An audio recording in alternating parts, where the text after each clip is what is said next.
Good evening, everyone. I'm here to tell you a story about Noah.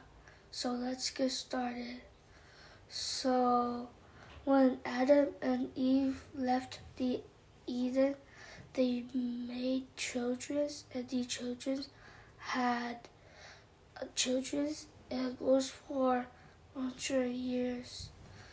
And after that, the people on earth are doing bad stuff and they're evil. So with God said he doesn't like it, so he said that he's gonna flood the earth. But the one person who's doing good is Noah. And Noah is a good person, and so does his family. So God told Noah that to build an ark because he's gonna flood the land. So Noah did, and God also told Noah to bring animals and his family in.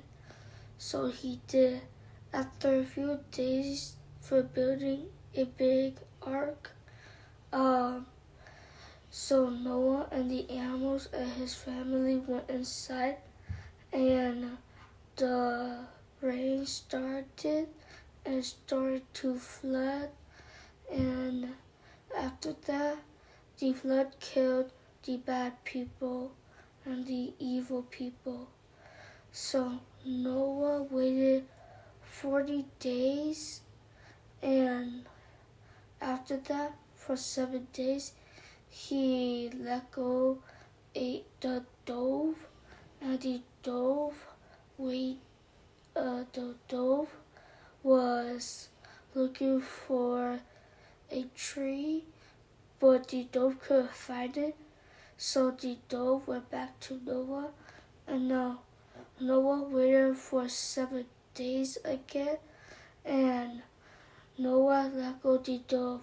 After 7 days, the dove came back with a tree branch, and Noah was happy that the flood was going to be gone. And another 7 days, he waited and made the dove go again. After a few days, the dove never came back. So Noah waited in the ark for another 7 days. After that, the flood was gone, and Noah was happy that the flood was gone, and his family survived. And the animals get to go free, and Noah's family gets out and enjoy his day. So that's all. And guys, make sure to love Jesus and also do good things, not bad things. If you do bad things, then you'll die. And if you do good things, God will bless you, and he will let you have a great day. And when you die, you will go to heaven. So make sure you do good things, and that's all. And make sure to have a great day and do good things. Bye.